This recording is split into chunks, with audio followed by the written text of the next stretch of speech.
So think expansively, but then act deliberately. Be informed, do your research, and then take deliberate action to accomplish your charitable vision. Does talking about your money make you cringe? Are you tired of fighting about finances? Do you want to stop sabotaging your financial happiness? Then you are in the right place.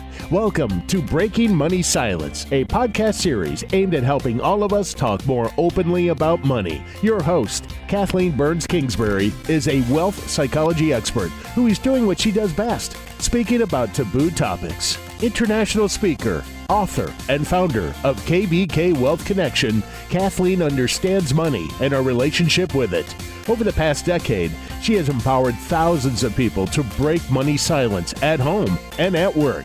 Now, here is Kathleen.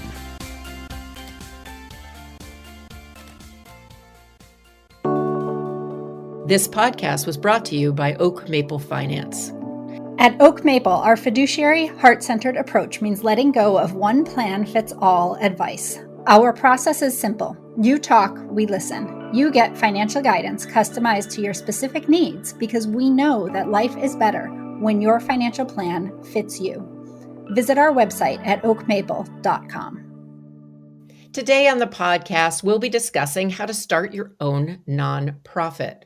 This is one way to fulfill your philanthropic objectives that we have not yet discussed as part of the Women in Philanthropy series on the Breaking Money Silence podcast. I'm really excited to talk about this. It's an area that I don't know that much about, and I'm really looking forward to having a conversation about how to form a nonprofit, and especially geared towards women. My guest today is a colleague that I met in a networking group called Provisors, and she is also someone who has a very big heart. Her name is Sharon Lincoln. She's an attorney and partner at Casner Edwards, and she is somebody who is dedicated to empowering women and her clients. At Casner Edwards, Sharon advises nonprofit entities on a wide range of issues related to their tax-exempt status. She actually shared that tax law was something that was interesting, so that's something we might explore later, including the formation, funding, governance, executive compensation, regulatory compliance, and mergers and acquisitions. So Sharon Lincoln is a very smart lady, and she is joining us today. Welcome to the podcast, Sharon. Thank you, KBK. It's a pleasure to be here. Thank you so much for such a warm introduction.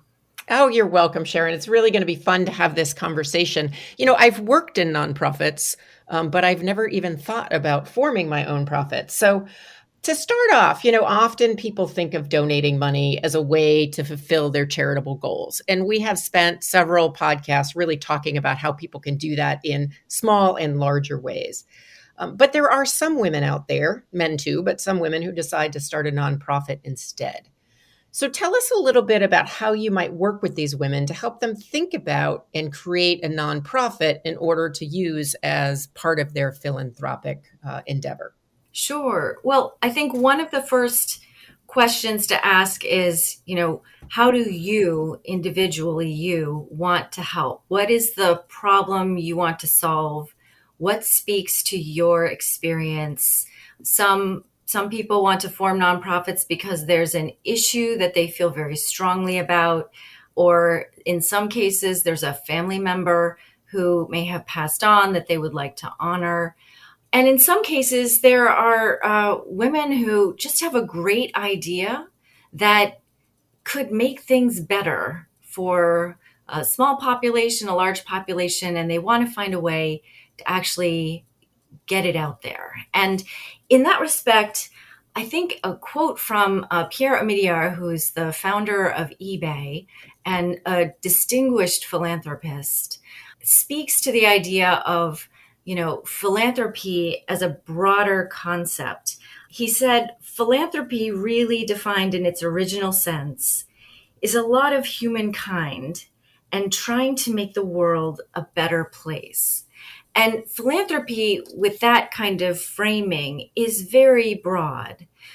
Charity, as it's defined by the IRS, is a narrower sphere of activity.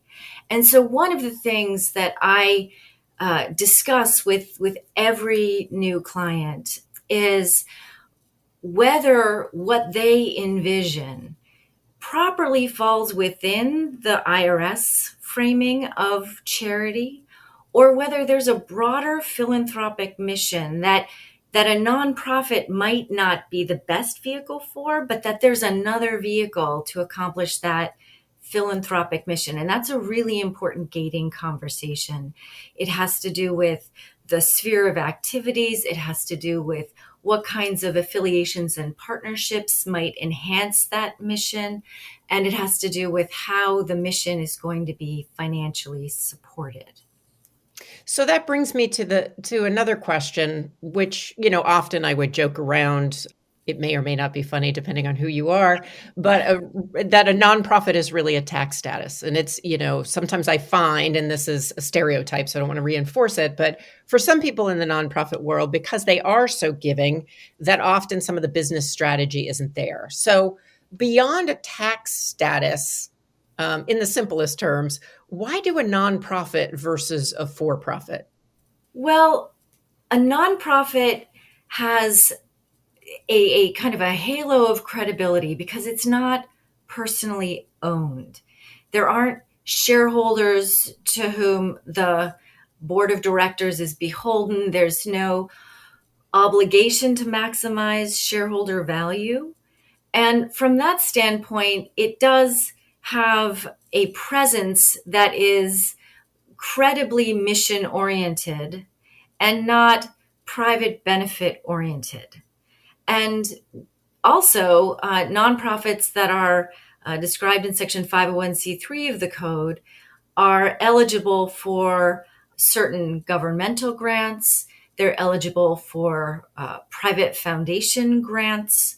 They also can solicit donations that are tax deductible to the individual or corporate donor up to a certain extent. But those are distinct advantages. On the flip side, a tax-exempt nonprofit is subject to a significant amount of regulatory oversight, both by the IRS and state charities officials, and is subject to a certain amount of reporting transparency. There's an IRS form called the Form 990.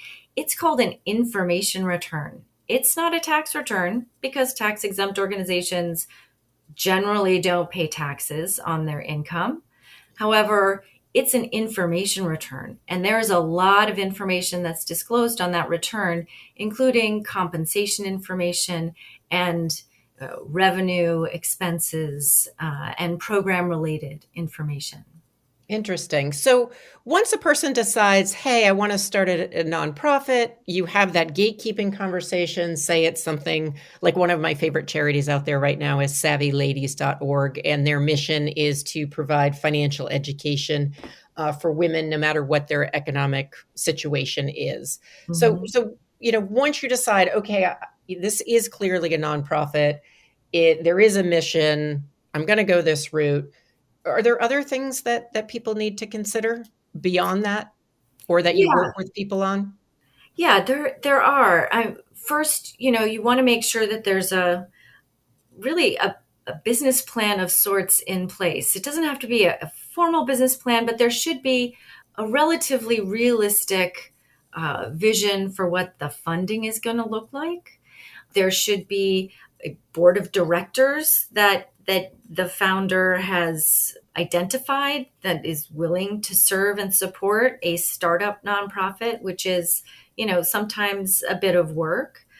They should be ready for that regulatory and administrative overhead, that Form 990 that I mentioned, state charity filings, and the accounting that has to happen and the bookkeeping to support being able to fill out all those forms.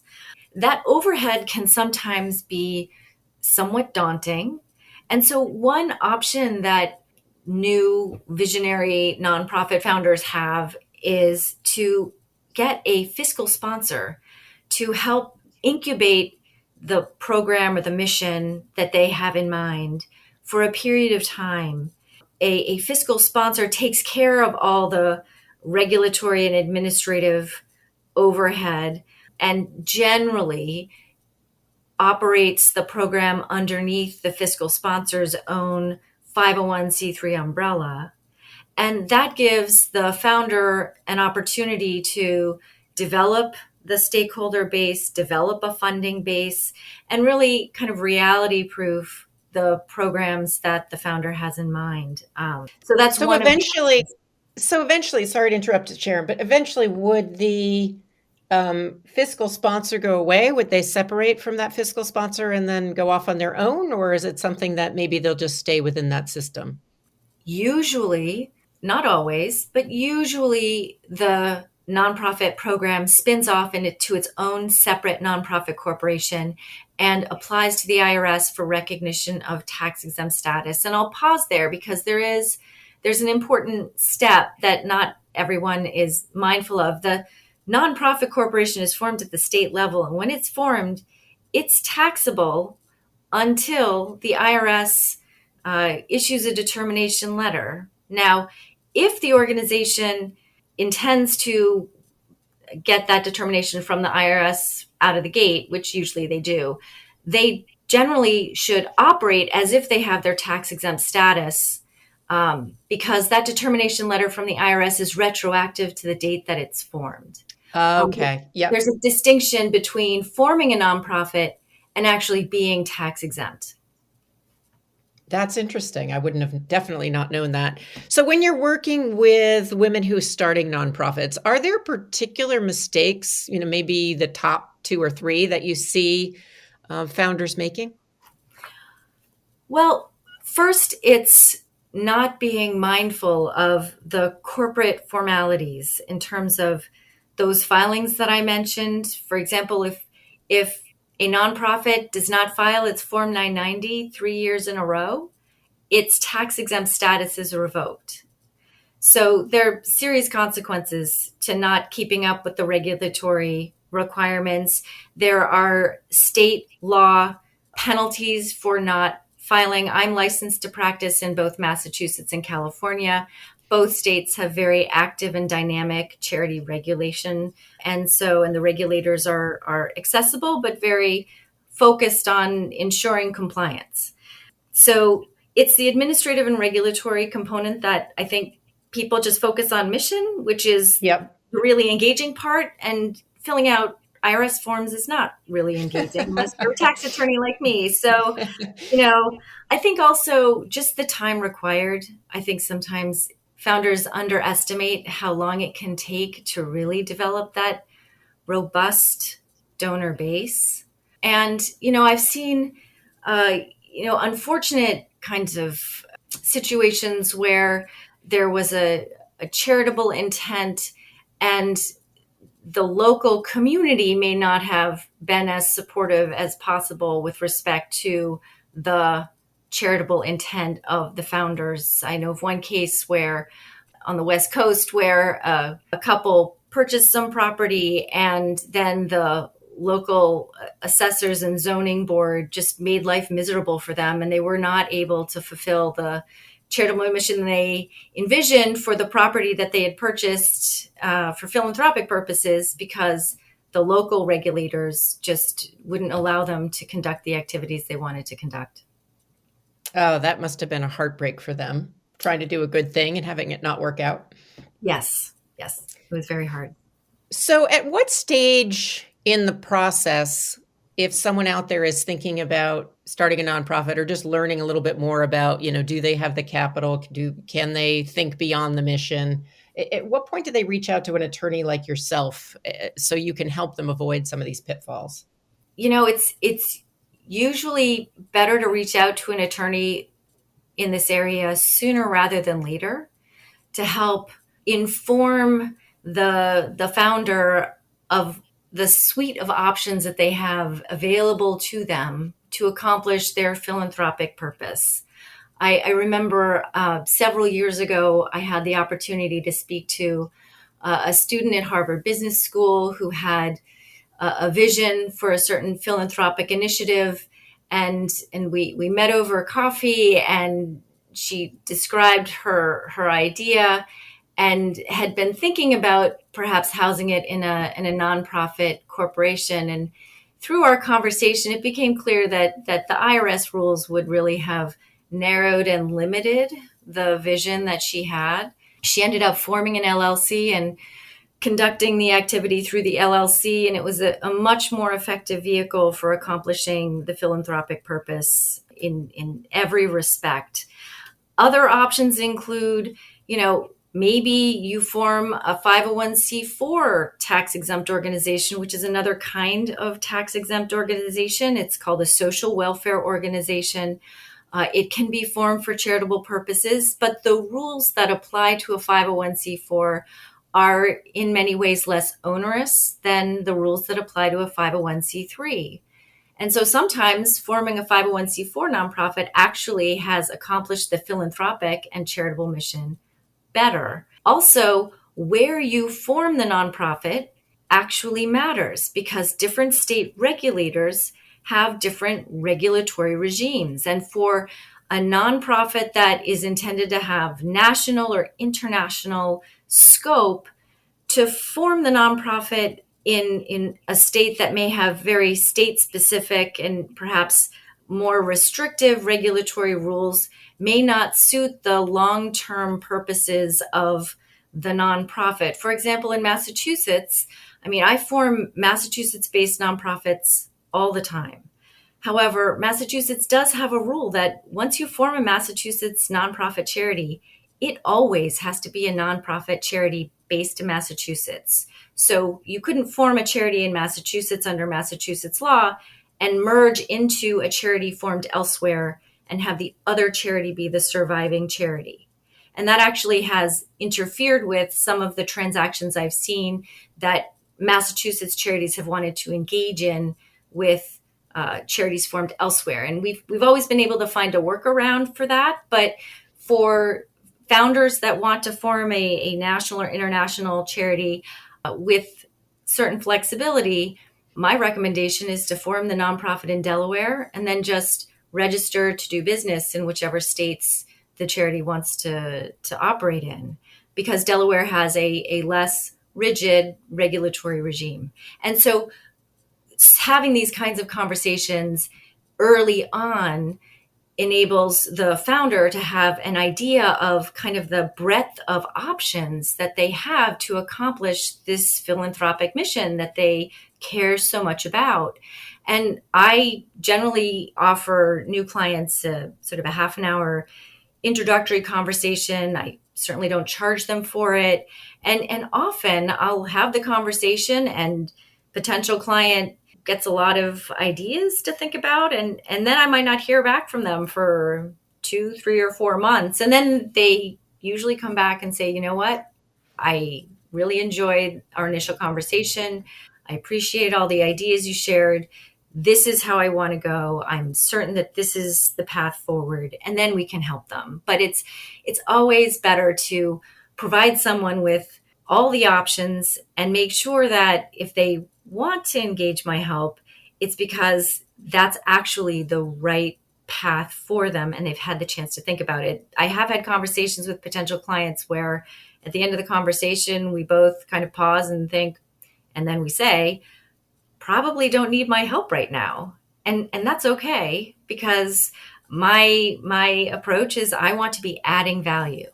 And if my assistance isn't needed because there's a better path for them, then it's the right outcome.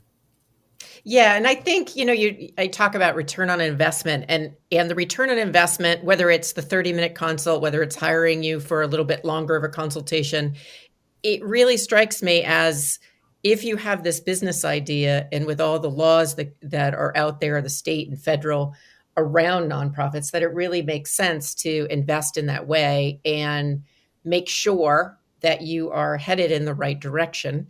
I think that's true when you're starting a for-profit as well. But let's add one more thing in the mix. Suppose you're starting a nonprofit and you are starting it either with a partner or a romantic partner. You mentioned that couple that was looking for land to do something that didn't work out. How does that change things up when you're working with a couple versus an individual? Or does it? Maybe it doesn't at all.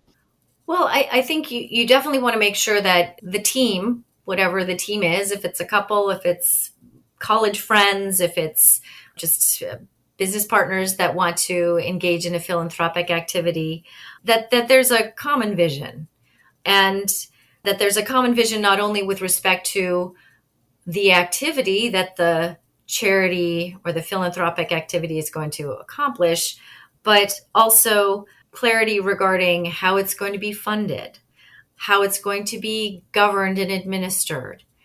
Who's going to have which role, who's going to be the president of the nonprofit, who's going to be the chair of the board, right? So oftentimes kind of allocating those roles between the two. If it's a couple, one will be the president and CEO, and the other might be the chair of the board, or maybe one will be the president and the other will be the CEO. There are different ways to make sure that both parties feel meaningfully engaged, but it's important to have clarity regarding that at the outset. I also think that if this is a kind of a self-funded family initiative, that there should be clarity regarding what the financial limits are. In the case that I mentioned about the kind of philanthropic venture that really didn't work out because of the local zoning and assessors folks, I think there hadn't been a conversation about the amount of money that would be devoted to that endeavor. And I think more was invested in a charitable enterprise that ultimately didn't go anywhere than I think either party was happy with. Yeah. And because we're breaking money silence, do you help individuals or teams have these conversations, or is that something that you work with someone else around facilitating those conversations and then they come back to you for the legal advice? Well, in that former case, I was asked to advise at the very, very tail end of the process. So I didn't have an opportunity to help facilitate conversations that might have been useful earlier on. I'm not a counselor. I give what I hope to be helpful business and tax and philanthropic advice, which sometimes sounds a bit like counseling. But if I'm aware that there might be a dynamic that requires a little more support, that's where someone else would come in and support the conversation among the founders. That makes sense. And I think one of the things of having the consult with you is it may be an awareness of, wow, there are a lot of things that we need to be talking about. And what I find in my experience, like I said, has been less in the nonprofit world. But when partners get together, there is this honeymoon phase of, oh, isn't this going to be great? Running a business together or running a nonprofit together. And then you get in it and you're like, oh, there's a lot of things that we need to be talking about around money, and certainly financial limits around how much we're going to invest in the business or in the nonprofit is certainly one of them. So I'm curious, before we end today, what is one piece of advice or one tip you'd like to leave the women who are listening in today and the advisors that serve them about nonprofits and philanthropy? Well, I think it's a great time to be engaged with philanthropy. My advice would be to think expansively. You have traditional charitable vehicles, 501c3 organizations that are doing great work on many, many areas to make the world a better place and help humanity, help the environment. But there are so many options these days to accomplish a philanthropic purpose. LLCs have become a very useful giving vehicle. That's the Chan Zuckerberg Initiative. It's an LLC. Pierre Omidyar formed a foundation and an LLC to achieve philanthropic purposes in a synergistic manner. And the LLC can do things that a 501c3 cannot do. There are impact investing funds that can be a vehicle for deploying money to have an impact, but also provide a return if that's important or a necessity. I mentioned 501c4 organizations as a vehicle for accomplishing philanthropic and charitable purposes with less regulation from the IRS. And there's some venture charities like Blue Meridian Partners that engage with donors and grantees in innovative ways and that support scaling effective philanthropic solutions. And so think expansively, but then act deliberately. Be informed, do your research, and then take deliberate action to accomplish your charitable vision. I love that. That's super helpful. And clearly, Sharon, we can tell you're very passionate about the work you do and also incredibly knowledgeable. So I really appreciate you having this conversation with me. I've certainly learned a lot. And I'm wondering how, if people want to take you up on the offer for the 30-minute consult or just want to connect with you and follow your work, how can they best reach out and do so? The best way, you can go to Casner Edwards website, or just Google my name, Sharon Lincoln Casner, and I'll come up on the search. And you can go to my online bio, which has my phone number and email. And anyone is certainly welcome to reach out. But that's the best way. Excellent. Well, we will put the link in the show notes. And I've really appreciated breaking money silence with you today, Sharon. Thank you very much for being my guest. Thank you. It's been a pleasure. This podcast was brought to you by Oak Maple Finance. At Oak Maple, our fiduciary, heart-centered approach means letting go of one-plan-fits-all advice. Our process is simple. You talk, we listen. You get financial guidance customized to your specific needs because we know that life is better when your financial plan fits you. Visit our website at oakmaple.com. Thank you for listening to Breaking Money Silence, hosted by Kathleen Burns Kingsbury, a wealth psychology expert, author, and founder of KBK Wealth Connection. If you like what you heard today, be sure to subscribe on iTunes or your favorite podcast app and leave a review. Also, share this episode with your friends and family. It is a great way to get the conversation started. For more money talk tips and information, or to hire Kathleen to speak at your next event, go to www.breakingmoneysilence.com.